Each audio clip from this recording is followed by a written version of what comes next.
วัสดีค่ะ สวัสดีครับ Welcome to NBT World's The Fireside. I'm Benjamin Ruchopakan. And I'm Warisa Nilanat Gomon. Every week we have a fireside chat exploring what's going on in Thailand, diving deep into our latest obsessions. All right, so for this week's Fireside Chat, this is actually part 2 of our exploration of Thai crafts and where to find them. Now, of course, this is part of a broader mini-series within the Fireside show that we're doing that's dedicated to the different aspects of the enduring legacy of Her Majesty Queen Sirikit, the Queen Mother. Now, as we did with part 1, we give a little explanation of the characteristics of each of the traditional crafts, as well as the regional villages and artisans that are famous within the various disciplines. So if that piques your interest, we strongly encourage you to follow that feeling where it takes you, or as Lisa might say, feel all the feelings. The Fireside is here to help you deepen your appreciation for Thai crafts by adding a few of the destinations and activities to your next cultural trip throughout the country. Now, should we give like a little recap of the last episode? So last time we got hyped for Jim Thompson Farm in Nakhon Ratchasima, which is known for sharing Isan culture, including its famous textiles. Now, Celadon Ceramics also caught our eye, and you can find amazing Celadon brands and workshops in Chiang Mai. And also in Chiang Mai, up in the north, as we mentioned before, is a UNESCO creative city for folk arts and crafts. And that's because it's known for many different crafting disciplines, including lacquerware. But of course, it doesn't have a monopoly on crafts. The southern province of Nakhon Si Thammarat is so famous for needleware that the craft is known in the Thai language as both Krung Thom and also Thom Nakhon. That's right. So the Nakhon part is referencing Nakhon Si Thammarat. So I think that's really cool. It's kind of like how Keung Keun references the Thai Keun people as well, right? So I like that we have a little bit of the lineage and the place, in the name of the craft as well. And of course, none of this would have been possible if not for Queen Sirikit's lifelong dedication and passion for craftsmanship. It really caught her eye, and she really saw it as a way to empower her people. Now, as a result of her early efforts with the Support Foundation, we now have the Sustainable Arts and Crafts Institute of Thailand, or SAKSIT, which has created a national ecosystem of Thai crafts where anyone can become a part of, the Thai crafting legacy, the Thai crafting lineage, New people can come train, children, every segment of society. So I think that, it is something that is unique in Thailand. We do see versions of it in different countries that try to promote their traditional craftsmanship as well. And I think that it's something that she was very far-sighted in her vision for craftsmanship. So without further ado, let's go ahead and jump right into all the different disciplines of Thai crafts and where to experience them, part 2. Right. So mainly when we think of leatherwork, we think of wallets, handbags, maybe furniture, maybe jackets. Yeah. In Thailand, we also see leatherwork in Nang Yai, which is a large shadow puppet carved from treated cowhide. Now, these puppets are cut, punched, and painted by hand, each architectural object meant to cast a clean silhouette on the backlit screen. Now, what keeps the craft alive is the collective nature of the work. Pattern markers, carvers, painters, and performers often coordinate in the same space, maintaining a shared vocabulary of forms. Yes, I think it's something very unique to Thailand. I don't think that there's many other places that have leather as puppetry, that involve leather work in their puppetry. So now, if you want to learn more about Nang Yai, there's the Wat Kanon Nang Yai Museum in Ratchaburi, which is a temple museum dedicated to the arts with historic puppets on display and regular weekend performances and demonstrations. So you can actually go and catch a show at the museum. Now, according to the Facebook page, at Wat Kanon Nang Yai, that's all in English, regular shadow puppet performances are held every Saturday at 10 a.m. and every Sunday at 11 a.m. And admission is free. It's a real budget-friendly, wallet-friendly experience. Right. No excuses to not go. Yeah. And Ratchaburi is not far from Bangkok as well, so it's super easy very accessible.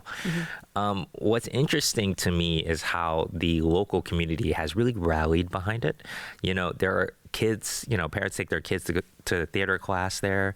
They can learn how to put on Nang Yai performances, and local businesses have come together to create the Talat Dan Kanon weekend market, which is open from 9 a.m. to 5 p.m.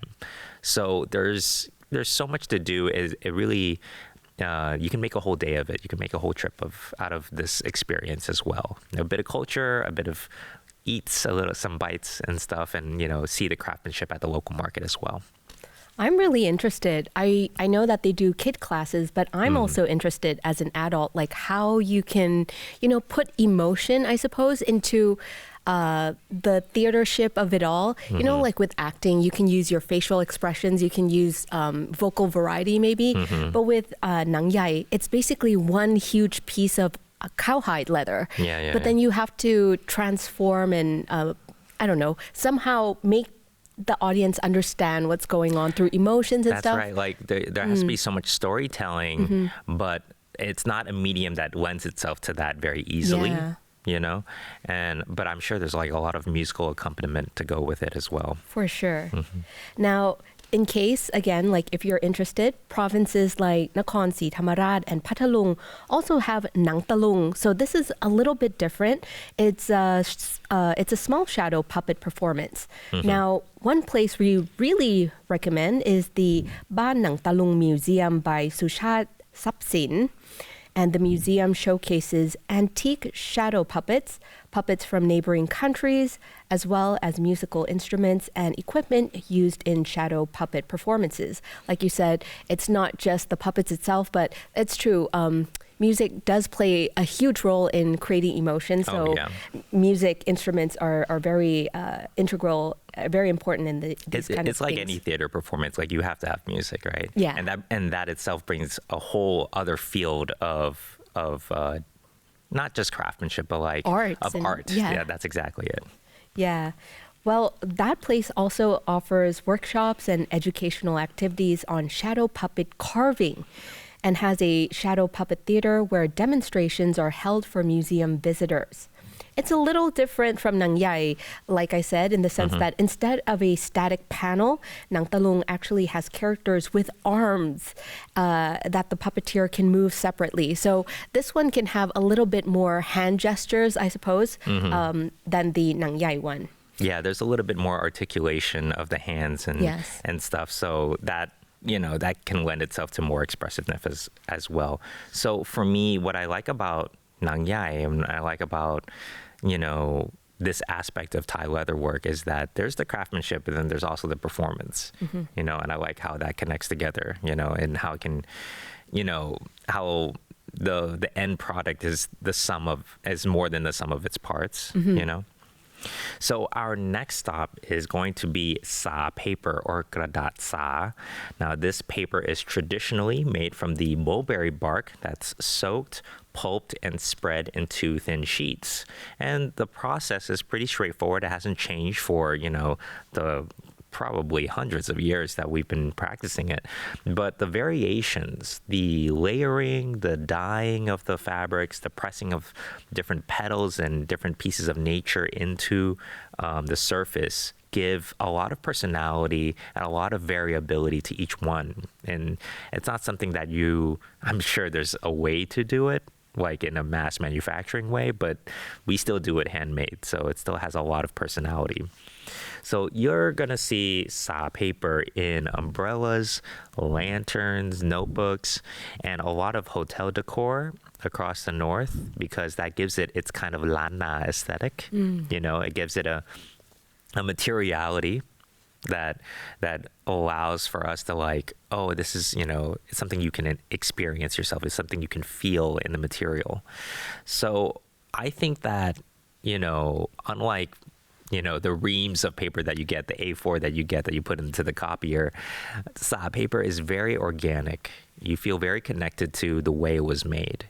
And it's all transparent in the way that when you hold sa paper, it makes great gift wrapping paper, I think. You know, and in fact, I think Doi Tung actually they use it for some of their products as well. They gift wrap some of their products in sa paper as well as a way to support sa paper crafters.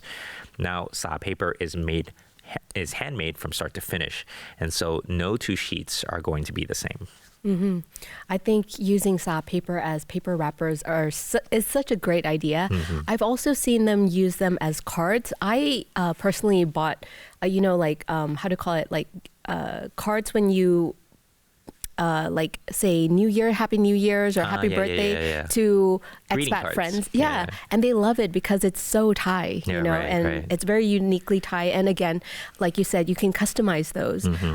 I know some places, although I'm not sure where, that's can go do a little bit of research there. They actually sell homemade sa kits at home. So you can actually make them by yourself at home. And you can, if you have a garden, you can actually custom make and decorate it however you want. So that's pretty fun. Cool. Yeah. I'd love that. I think that's a real nice way to sort of export the experience as well, because people like to get their hands, not dirty, but they like to get their hands into whatever craft, to experience it firsthand. It's not just about the product sometimes, it's the process. Yeah, right? Exactly. So it's a fairly simple process. You can do it at home.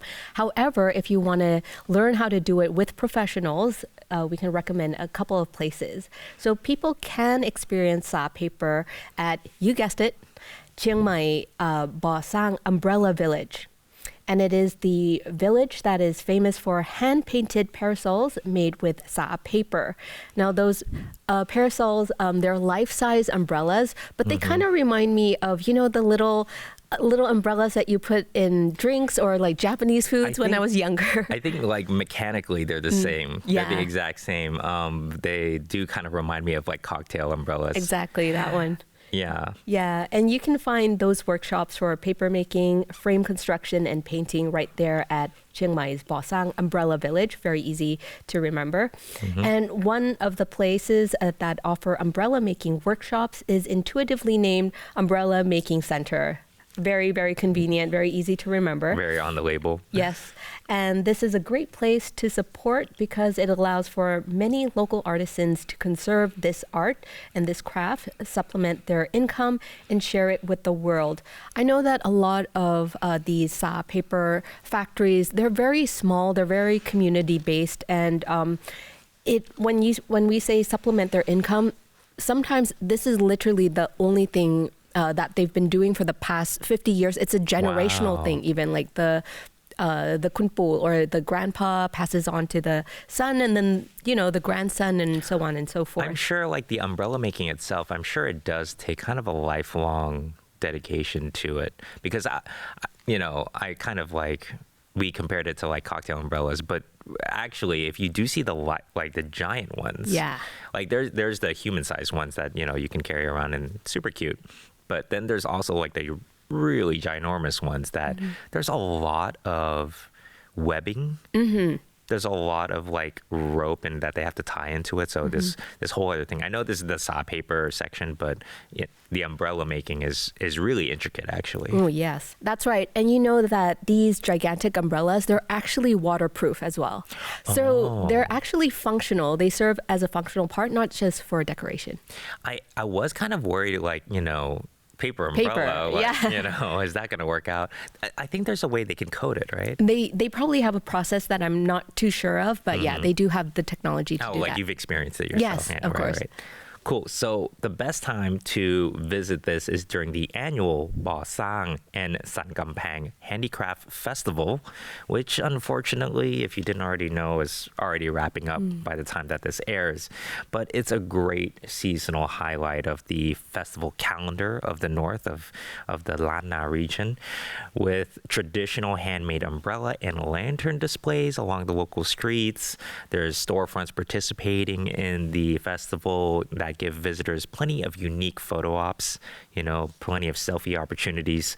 And you can catch the Bosang Beauty Pageant Bike Parade as well. It's really a gorgeous procession of, there's all these young women from the local villages and such, from the region, dressed up in traditional Thai attire, riding bicycles and carrying the parasols in the other hand. So it's a real it's a real multitasking exercise. This year, there were also 500 dancers performing across the whole town of Chiang Mai in a spectacular citywide celebration. So umbrella making demonstrations, of course, workshops, sa paper workshops as well, gave festival goers a chance to see how the local artisans make this signature craft, this paper umbrella, and paint their own parasols as well. Like get one to take home that's all yours, and create their own sa paper craft. I want to go back to the 500 dancers performing across the town. In the age of AI, where anything can be synchronized like on the fly, right. It's really cool sometimes to see live action where people have to synchronize in real life. Yeah. For me personally, I don't know. No, I love it. Yeah, I love it when people it just shows how much they've been practicing. Exactly. Yeah. Well, another Chiang Mai village that's famous for sa paper is Ban Ton Pao. And there you will see a stunning variety of paper craft and stationery created using sa paper. Now, originally, the village was settled by the ethnic Thai Khön people. And if you caught our last episode, you might remember they're also famous for their namesake craft, Krương Khön, or Thai lacquerware. A little fun fact, Ban Ton Pao is named for the last ficus tree, or Ton Pao, in the village, which is at least 200 years old. Now, the tree is considered sacred, and locals will hold a merit-making ceremony towards the end of June at the tree. Sa paper is such a signature craft here that the local temple, Wat Ton Pao, has a Buddha image made of sa paper.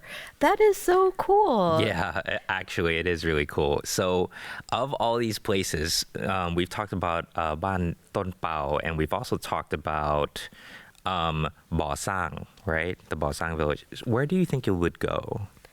Honestly, I'm interested in going to the umbrella making. I'd love to have a parasol. The Bosang umbrella village sounds really cool to me. I want to see how they make those giant umbrellas, first of all.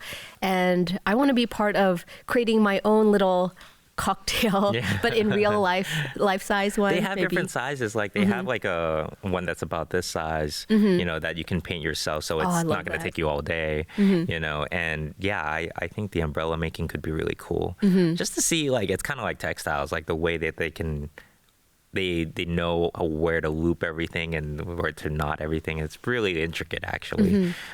So I think that's pretty cool. Man, I gotta see that Buddha image. Right. I know. When you asked me where I wanted to go, I was so torn. I was like, I do want to see the Buddha, but I also want to have that cathartic, moment of that drawing. Moment. Yeah, of drawing on the how to call it, parasol. Yeah. Absolutely. Also, I mean, the parade though. Yeah. For the festival, that'd be great. Yeah. That'd be great to go to. I'm super interested in that. Basically go to all. Yeah. Everything is good here. Also, I always like that Thai festivals, there must be like a miss this, a miss that. Like in this case, like a Miss Umbrella. Yes. I think it's so, I don't know. I think there's just something kind of, folksy about it, that we always have to have a beauty pageant associated with every festival. So next we have now Thai woodworking. Now, this has a vocabulary shaped by temples, court aesthetics, and everyday utility, of course. I mean, woodworking is a great, material for things that function. Thai wood carving motifs like a nok show up on doors, pillars, and ceremonial architecture. And what makes this craft distinct is the way that form meets belief. Much of the carving tradition that grew up around traditional spiritual spaces where symbolism matters as much as the technique as well. even today, these visual languages are steady across the region. I think there's a lot of convergence when it comes to Buddhism. I think that because it's like the national religion, you see a lot of that iconography related to the religion spread out across the art. That's right. And since lacquerware is usually crafted on a wooden base, you tend to see these artisans together. Now, Ban Thawai in Chiang Mai, which we mentioned earlier, is a long-established center for wood carving and furniture making, with shops and workshops clustered in Hang Dong district. Though it's past now, the village will organize the Ban Thawai Wood Carving Handicraft Festival, which features an exhibition of OTOP products from various villages in Hang Dong district. The Kat Mua Kua Hom traditional market, local art, and traditional performances, food stalls, and of course, cannot forget the various wood carving handicrafts. For more events or activities, we recommend following the Ban Thawai Handicraft Center Facebook page. That's right. So if you can't make it all the way out to Chiang Mai, which, it feels like all the crafts are in Chiang Mai, but if you can't make it out all the way there, there's also the Bang Po Wood Street, which is the historic woodworking alley in Bangkok. Now, the woodworking lineage here can be traced back to Annamese immigrants of what is now modern-day Vietnam. Hainanese carpenters as well, and the Thai carpenters from the central region. Woodworkers here used to make ships for nobles, officials, merchants during the reign of King Rama III. Now today, Bang Po is a great place to pick up furnishings in a wide variety of styles, both traditional and modern, as well as wood-carved art and decor. So it's very conveniently located, and also they do have a lot of activities integrated with the Bangkok Design Week Festival as well, which is still coming up. It's very interesting, and I'm very happy that I'm doing these episodes because I'm learning a lot about Bangkok that I've never known before, or a lot about the Thai art. I had no idea that there was like some woodworking here in Bangkok. So it's interesting. I might go check it out. That's right. So there's actually like a second name for the street. It's called Sai Mai. Oh, is it that it's one? That one. So, okay. So it's because, it's the woodworking street, and Mai obviously means wood in Thai. Now, aside from these specific places and disciplines, Saksit has several events and programs to support Thailand's craft ecosystem. Last year, in 2025, it ran the Crafts Bangkok exhibition, where artisans from every region of the country could step out of their communities and into the spotlight. This is where master artisans, emerging creators, community producers, and first-time buyers can all gather and inspire each other. Traditional techniques are reintroduced in contemporary forms, and rural livelihoods are connected to modern markets in ways that make craftsmanship commercially viable in the present day. That's right. And we can also expect the next Craft Bangkok to take place in the middle of this year. But there are plenty of other programs that use crafts as tools to spark creativity and empower Thai people. Now, more recently, there was the Children's Day activities, right? To get kids off their iPads and work with their hands in the real world. This turned Thai crafts into something that's playful, tactile, and accessible. There's also the Institute's vocational training work with correctional institutions. So this is really important stuff where they can teach inmates practical skills that are grounded in Thai craftsmanship. And this gives them a way to earn an honest living. When they get out of prison, they have a craft, they have a discipline that they can use. And it also, really importantly, gives them a sense of self-worth and a sense of purpose. When you get good at something, it does build that confidence. It builds that, it just builds exactly that sense of self-worth, that... I think it's so important for people to have hobbies. It feels like maybe that's not how you make your money, but that is something that has value, getting good at something. Yeah, that is true. Or you could make a living out of it. You never know. Yeah, that's right. And we also see a good deal of support for both traditional experts and up-and-coming talent. Now, the new Succeed New Artisans program creates a way to elevate traditional crafters, while the new Young Craft program recognizes budding new creators. This gives Thailand's creative industry a rich well of both traditional skills and new ideas.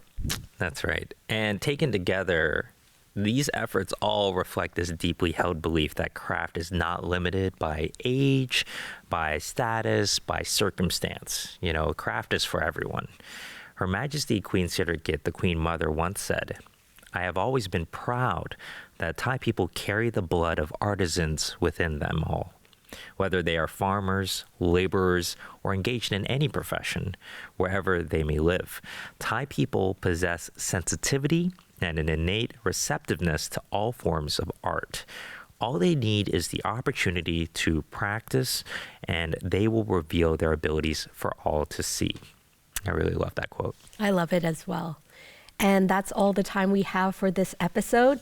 And now we turn it back to our audience. Is there a specific Thai craft that you personally want to learn yourself? Let us know in the comment section of NBT World's online channels. You can find us on YouTube, Instagram, Facebook, and Spotify. Thank you so much for watching. See you in the next episode. สวัสดีค่ะ สวัสดีครับ